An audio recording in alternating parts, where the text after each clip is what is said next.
Bon, je crois qu'il y en a qui ont eu le résultat de mon master et qui sont très curieux de savoir comment ça se passe à la fac de droit. Si tu veux tout savoir sur l'organisation de la fac de droit, reste sur cette vidéo, je vais vraiment tout te détailler pour que tu sois plus rassuré pour ta rentrée et aussi que tu saches à quoi t'attendre. Avant de commencer, je me présente, je m'appelle Anna et je suis en 4e année de droit, donc en master 1. Et donc je peux te dire que les amphis, je les ai poncés, je sais de quoi je parle. Et c'est pour ça qu'aujourd'hui je vais te donner tous mes conseils, toutes mes astuces et aussi toutes les choses que j'aurais aimé savoir avant de rentrer à la fac de droit et qui m'auraient évité de faire quelques erreurs avant moi-même d'entrer à la fac. Cette vidéo va se diviser en plusieurs parties. Tu peux retrouver le timecode juste ici normalement ou en barre d'infos. Je vais commencer par te parler de l'organisation des cours, ensuite de l'organisation des partiels et des révisions. Je vais ensuite te parler des choses sur lesquelles mettre l'accent à la fac de droit et aussi d'un point qui me tient particulièrement à cœur qui est le fait de gérer les échecs parce que c'est quelque chose de très important de savoir aussi à la fac de droit, gérer les échecs parce que c'est quelque chose qui va forcément vous arriver à un moment ou à un autre. À moins que vous soyez parfait, mais bon, en fac de droit c'est quand même compliqué de n'avoir aucun échec.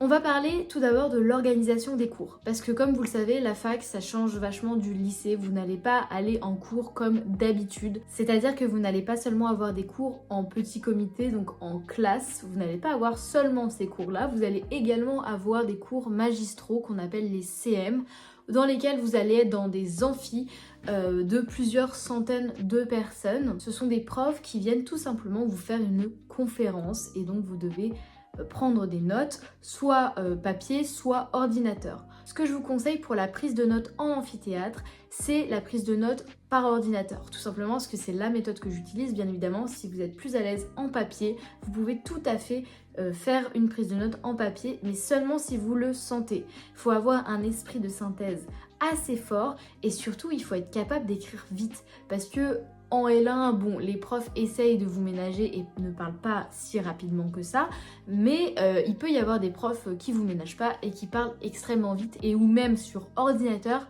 c'est compliqué de prendre des notes. Donc imaginez en papier. Voilà, il vaut mieux s'assurer de bien prendre ses notes pour ensuite ne pas louper d'informations importantes, pour bien réviser ses partiels ensuite. Il y a des gens également qui préfèrent l'iPad, ça vous permet de mettre un clavier dessus pour faire en mode ordinateur et si vous avez envie d'écrire, de prendre votre Apple Pencil et d'écrire à la main. C'est vraiment comme vous voulez, si vous avez un fonctionnement plutôt hybride, vous pouvez avoir du papier dans votre sac et votre ordinateur, vous pouvez seulement avoir votre ordinateur si vous fonctionnez seulement avec votre ordinateur ou vous pouvez avoir votre iPad si vous voulez être un peu écrire au clavier ou écrire avec l'Apple Pencil. C'est vraiment comme vous voulez.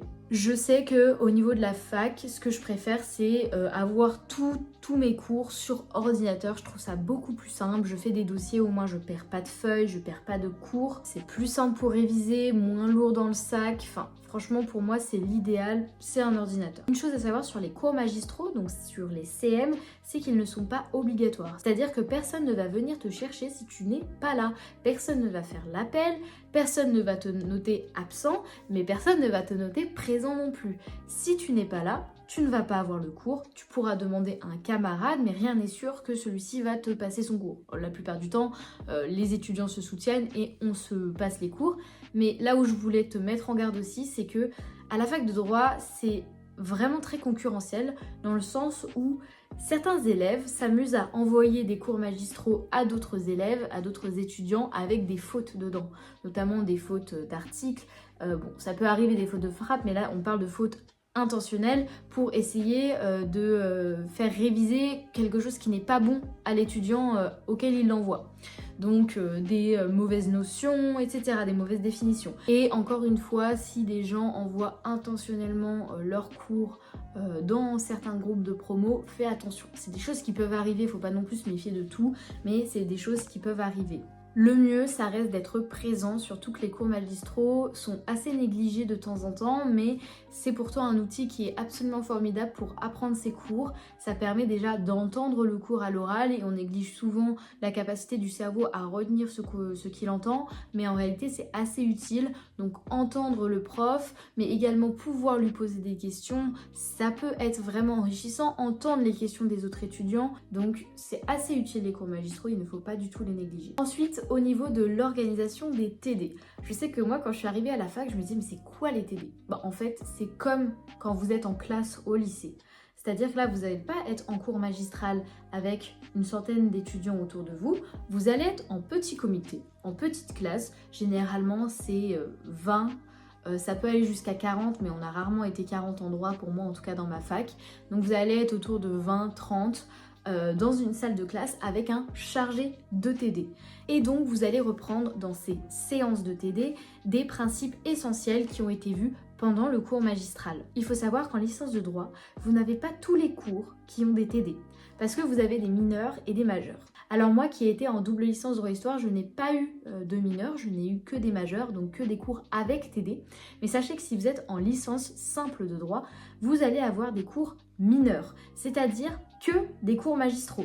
Alors là, on va le voir plus tard dans l'organisation des partiels et dans l'organisation des révisions, c'est des cours que vous n'allez pas approfondir en classe. Donc c'est à vous de les approfondir tout seul, c'est à vous de les réviser tout seul parce que évidemment, quand vous avez des cours avec TD, quand vous êtes en salle de classe avec votre chargé TD, vous allez revoir des notions et donc le fait de les revoir après le CM avec un prof, de pouvoir disséquer la notion, ça va s'intégrer dans votre cerveau beaucoup plus facilement que les mineurs où vous avez seulement le cours magistral et où là, il faut bosser de son côté et assimiler les notions de son côté. Pendant ces TD, tu vas avoir des exercices concrets, de la méthodologie, surtout en L1, on va beaucoup se concentrer sur la méthodologie. Les TD sont par rapport aux cours magistraux obligatoires. C'est-à-dire que tu dois absolument y aller, sinon tu as des absences et les absences peuvent amener à ta défaillance.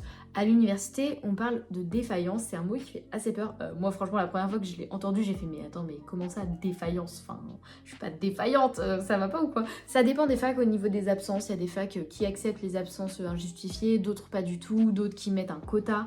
Voilà, faut vous renseigner auprès de votre fac. En tout cas, le mieux est de ne pas être absent en TD, bien évidemment, vous pouvez avoir des problèmes, mais le mieux est de justifier vos absences et de ne pas être absent, bien évidemment. Les modalités du TD vont donc changer en fonction du prof que vous avez en cours magistral, parce que c'est lui qui va donner les directives à ses chargés de TD qu'il a recrutés. Il y a certains TD pour lesquels vous allez avoir un rendu écrit, donc un devoir maison, pour lesquels vous allez avoir un oral, pour lesquels vous allez avoir une interrogation écrite. Voilà, ça dépend des modalités. Il y a des chargés de TD qui n'ont pas comme directive de faire des devoirs maison, qui vont juste juger à l'oral et également au galop d'essai, mais ça je vous expliquerai ce que c'est le galop d'essai tout à l'heure. Votre TD, en fonction des modalités choisies par votre prof de cours magistral, va donc compter pour la moitié de votre note finale. C'est-à-dire que vous allez avoir en note 50% de votre note de TD, 50% de votre note de CM. Votre note de CM, c'est tout simplement votre partiel de fin de semestre. Votre note de TD, ça va comporter tout ce qu'on a dit, une interrogation écrite si vous en avez une, un oral si vous en avez un, et un galop d'essai. Et là, on va parler du galop d'essai. Le galop d'essai, qu'est-ce que c'est? Ça porte un nom très spécifique quand vous êtes en droit, mais en réalité, c'est ni plus ni moins qu'un partiel blanc. C'est un partiel blanc. Donc on va vous mettre dans des conditions d'examen. Pendant 3 heures, vous allez devoir composer. Parfois, ça arrive que ça soit 1h30. Pareil, ça dépend des modalités que choisit le prof de CM. Le galop d'essai, il faut vraiment pas le voir comme une punition parce que pour moi, c'est vraiment le moyen de vous entraîner pour le partiel. Déjà, vous allez réviser la plupart du temps la moitié du cours que vous allez avoir à réviser à la fin du semestre pour votre partiel. Donc ça veut dire que quand vous allez arriver à la fin du semestre et quand vous allez devoir réviser vos partiels, vous avez déjà intégré au moins la moitié du cours parce que vous l'avez révisé pour votre galop d'essai. Donc c'est déjà des notions qui sont un peu mieux assimilées que la partie du cours que vous allez réviser seulement pour le partiel et que vous n'avez pas fait pour le galop d'essai. C'est une note qui est évidemment assez importante, qui compte généralement beaucoup dans la note de TD, mais voilà, il faut le voir comme une opportunité pour vous de vous préparer au partiel. Mon conseil général pour les TD, c'est bien évidemment d'arriver préparé. Ça veut dire quoi? Ça veut dire préparer ses séances de TD à l'avance, chez soi. Il y a des profs qui vont vous dire oui, il faut que vous mettiez 5 heures, 6 heures, voire 12 heures par semaine sur vos TD.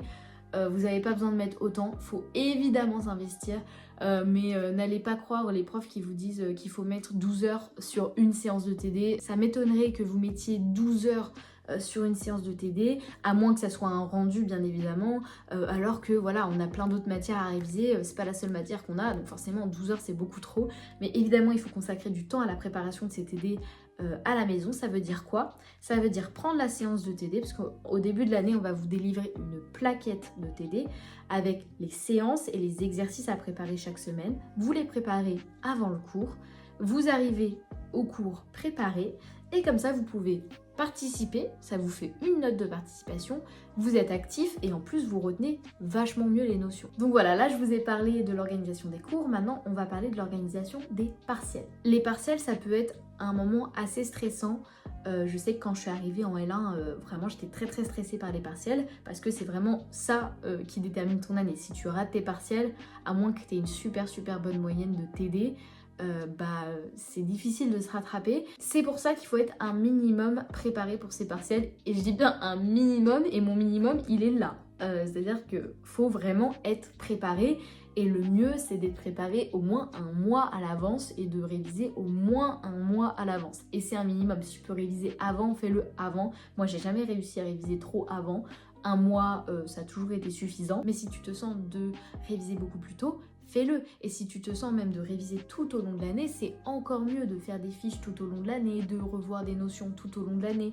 Bon, moi je vois les TD comme déjà des révisions en tant que telles, donc j'ai jamais fait de fiches dès le début de l'année en prévision des partiels qui étaient 4 mois après, mais si tu veux le faire, c'est ok. J'ai pas envie de vous faire peur avec justement ces partiels, parce que évidemment, dans tous les cas, vous allez avoir peur. Vous n'avez pas besoin de moi pour avoir peur, mais je veux vous rassurer. Il faut te dire que si tu as l'impression d'avoir donné ton maximum, tu as donné ton maximum, et tu donneras peut-être un maximum différent à d'autres partiels, et peut-être que tu y arriveras mieux, et je te le souhaite, mais il faut te dire avant de rentrer à la fac de droit que tu rentres effectivement dans un système très concurrentiel, tu rentres dans un système où il y a énormément d'écrémage, et ça il faut en être conscient. Donc forcément les gens vont être sévères, parfois injustement, et c'est pour ça qu'il faut aller voir à la fin des partiels, quand tu as tes résultats, il faut aller voir tes copies pour voir s'il n'y a pas eu d'erreur, pour voir s'il n'y a pas eu d'injustice, parce que tu peux contester une copie, et tu peux contester une note. Les premières années, tu vas certainement te prendre des notes qui vont te faire un peu peur. Il faut te dire que c'est possible que tes notes entre ton lycée et ta fac de droit changent. Tu peux passer d'une moyenne de 17 à une moyenne de 13, une moyenne de 12. Si tu es dans les plus grandes facs parisiennes, les moyennes sont assez basses. Enfin, quand je dis basse, c'est que quand tu es à Paris 1, avoir 12 ou 13, c'est déjà très bien. Maintenant, comment faire pour réviser efficacement ces partiels? Moi, pour mes partiels, ce que je fais, c'est que je fais un planning de révision sur un mois, où je note jour pour jour ce que j'ai à faire. C'est-à-dire que je note le nombre de pages que j'ai à réviser jour après jour. Si j'ai un partiel de droit des sociétés, je note que le mardi 6, j'ai la page 0 à 20 à faire, le mardi 7, la page 20 à 40, etc., etc. Pour les méthodes de révision, tu en as plusieurs. Quand tu vas arriver en L1, le principal c'est d'expérimenter. Moi je suis en master et j'ai toujours pas trouvé une méthode de révision mieux qu'une autre. J'en utilise plein. T'as des gens qui vont utiliser des fiches et à qui ça va convenir, d'autres qui vont jamais se fixer sur quelque chose comme moi. Parce que moi j'ai besoin de bouger tout le temps, enfin j'ai besoin d'avoir un cerveau qui change tout le temps de méthode de révision. Donc parfois je vais faire des fiches écrites, parfois je vais faire des fiches ordinateur, parfois je vais faire des flashcards. Pour ça vous avez l'application Quizlet qui est parfaite pour faire des flashcards.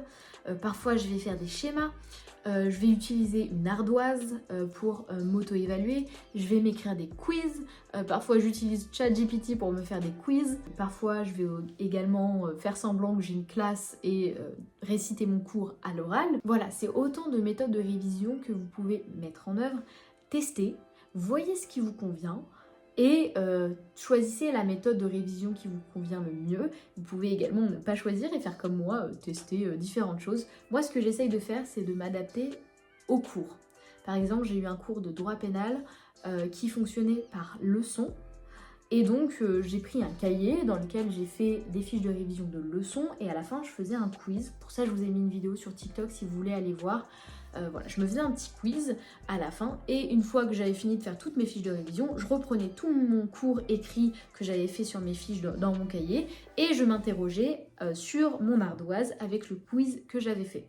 Et le mieux quand on est en droit et qu'on a l'autorisation du code au partiel, c'est de travailler avec son code. Là, j'ai un code derrière moi, mais je peux désormais vous dire que voilà, travailler avec son code, c'est le post-iter si vous avez le droit au code pour le partiel, mais c'est également se servir pendant le partiel de la table alphabétique qui est à la fin de votre code, qui vous permet de retrouver les notions très facilement et les articles très facilement, et également de votre table des matières qui se trouve au tout début et qui vous permet de retrouver également des parties du code civil assez facilement. Travaillez avec le code à côté de vous, stabiloter, retrouver les jurisprudences. Et évidemment, on se sert également de son TD pour réviser. Sur quoi il faut mettre l'accent quand on arrive à la fac de droit? Pour moi, il faut mettre l'accent sur la méthodologie. C'est la chose principale sur laquelle il faut mettre l'accent parce que, en réalité, en première année, on va beaucoup vous évaluer sur ça. Même si le corps de votre devoir n'est pas parfait, si vous avez une méthodologie qui est comprise, vous allez avoir au moins la moyenne. Ça passera plus après les années qui vont suivre, mais en L1, c'est vrai qu'on vous interroge beaucoup sur la méthodologie. Donc, on va vous demander la méthodologie du commentaire d'arrêt principalement et de la dissertation juridique. C'est rare de faire des cas pratiques en L1, mais voilà. Donc, il faut absolument assimiler la méthode du commentaire d'arrêt et de la dissertation juridique. Vous pouvez aller voir sur mon TikTok, je vous ai fait une vidéo sur la méthodologie du commentaire d'arrêt. Et bien évidemment, il faut mettre aussi l'accent sur la fiche d'arrêt, la construction d'un plan, comment faire des transitions, comment faire des chapeaux introductifs. Tout ça, c'est de la méthodologie que vous n'avez pas vue au lycée. Donc évidemment, le droit, c'est une nouvelle langue à apprendre, c'est une nouvelle structure de pensée à comprendre et à apprendre. Donc il faut vraiment assimiler ça le plus possible. Ce que je te conseille aussi, c'est d'apprendre les erreurs types que tu peux faire dans une dissertation ou dans un commentaire, comme ça tu es sûr de ne pas les reproduire. Le plus important reste aussi de s'entraîner. Dis-toi que c'est normal de ne pas y arriver du premier coup. C'est normal de ne pas être le doyen Carbonnier quand tu arrives en licence de droit. Voilà, tu ne peux pas tout savoir, tu ne peux pas être hyper intelligent en droit dès le début, à moins que tu aies déjà fait du droit auparavant. Et voilà, c'est normal de ne pas savoir tout sur le bout des doigts dès le début. La deuxième chose sur laquelle tu dois absolument mettre l'accent, c'est apprendre à utiliser ton code. Et ça, je t'en ai parlé tout à l'heure, je ferai peut-être une vidéo spécifique là-dessus. Et également la structure d'un code, parce que quand vous ouvrez un code pour la première fois, vous êtes en mode bon bah c'est quoi ces trucs écrits en tout petit, c'est de la jurisprudence. Voilà, donc il faut savoir se repérer et au bout d'un moment, vous allez voir qu'un code, c'est très lisible. Bon, ça dépend des codes, mais par exemple, un code comme le code civil, très lisible. Un code comme le code de procédure civile d'exécution, moins lisible. En fait, il faut voir ton code comme un ami. C'est vraiment un ami, un copain, un partenaire de combat quand tu vas en partiel. C'est ton arme. C'est vraiment ton arme. Et le troisième conseil que je peux te donner, c'est vraiment d'être autonome et de te fixer des limites et des objectifs. Parce que la fac, tu vas arriver, tu vas être complètement autonome. Il n'y a personne qui va venir te chercher. Il n'y a personne qui va te dire attention, là, t'as une deadline. Non, généralement, c'est tu loupes la deadline, tu loupes ta deadline. Il n'y a personne qui va te dire attention, c'est aujourd'hui ou demain qu'il faut rendre ton machin. Non. Donc travaille chez toi, travaille en autonomie, fixe-toi des limites, fixe-toi des objectifs, mais attention, ne culpabilise pas parfois de ne pas travailler. Il y a quelque chose qui me fait vraiment de la peine en droit, c'est que dans beaucoup d'études qui sont assez exigeantes, c'est qu'on se fixe beaucoup trop de contraintes et on en oublie que les études, c'est hyper important bien évidemment, mais qu'il faut aussi se concentrer sur sa vie personnelle. Il faut sortir, il faut vivre sa vie de jeune, on n'aura pas toujours 20 ans, mais en fait il faut trouver la balance entre les études et ta vie, parce que tu peux pas concentrer toute ta vie sur tes études. Certes, tu réussiras certainement, mais il y a un moment où tu seras malheureux de ne pas avoir vécu certaines choses dans ta jeunesse. Donc profite aussi. Les études, c'est aussi un moment où tu rencontres plein de gens, tu fais tes premières soirées étudiantes, tu sors, tu vis pour la première fois tout seul. D'ailleurs, je vous ferai une vidéo là-dessus. Donc profite. Ne culpabilise pas parfois de ne pas travailler. C'est normal de prendre des pauses. C'est normal parfois d'être fatigué mentalement. Et ça, c'est aussi quelque chose pour lequel il faut être prêt. Les études de droit, c'est exigeant, c'est fatigant mentalement. Je vais pas vous raconter du blabla. La majorité du temps, je vous rassure sur beaucoup de choses. Les études de droit, c'est exigeant. Et si vous êtes bien entouré, tout ira bien. Bah, vraiment, ne vous inquiétez pas. C'est normal de stresser les premières années pour les partiels. Moi, si vous saviez comment j'ai pleuré pour mes premiers partiels parce que j'étais tellement stressée. Et il y a un moment où vous arrivez, vous n'êtes pas plus stressé, mais vous savez comment ça fonctionne au bout d'un moment. Donc, il y a moins de stress. Il y a des gens qui continuent à stresser même en master. Et ça me permet aussi de vous parler de la peur de l'échec en droit et même dans les études en général. Mais on a souvent peur de l'échec et c'est normal et c'est humain d'avoir peur de l'échec parce qu'on va certainement avoir des mauvaises notes. Mais il faut vous dire que l'échec, ça fait partie du chemin aussi. Quand je vous parle d'échec, ça va être parfois des mauvaises notes, des notes que vous trouvez injustes, des partiels que vous allez rater. Et ça arrive à tout étudiant en droit. Voilà, on est humain, on n'est pas des machines, on sera jamais des machines. Donc l'échec, ça fait partie de notre vie. Et parfois, ça peut être salvateur l'échec. Il faut le voir comme un moteur parfois. Quand c'est nécessaire, il faut le voir comme ça. Et il faut se dire que tous les étudiants en droit sont passés par des mauvaises notes, sont passés par des notes injustes, sont passés par des incompréhensions.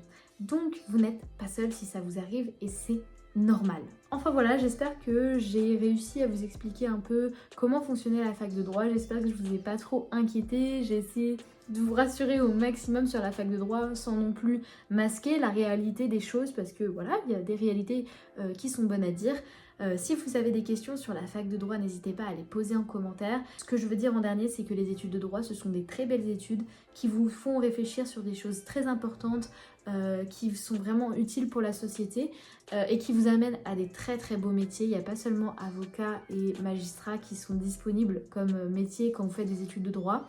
Donc il faut se renseigner. Les études de droit, c'est vraiment des très belles études. Vous allez rencontrer des profs qui sont formidables, d'autres un peu moins. Mais voilà, c'est des belles études, il faut s'accrocher. Courage à vous et n'hésitez pas à poser toutes vos questions dans les commentaires, à vous abonner et bien évidemment à liker cette vidéo. En tout cas, moi je vous fais de très gros bisous et je vous donne rendez-vous pour la prochaine vidéo sur cette chaîne.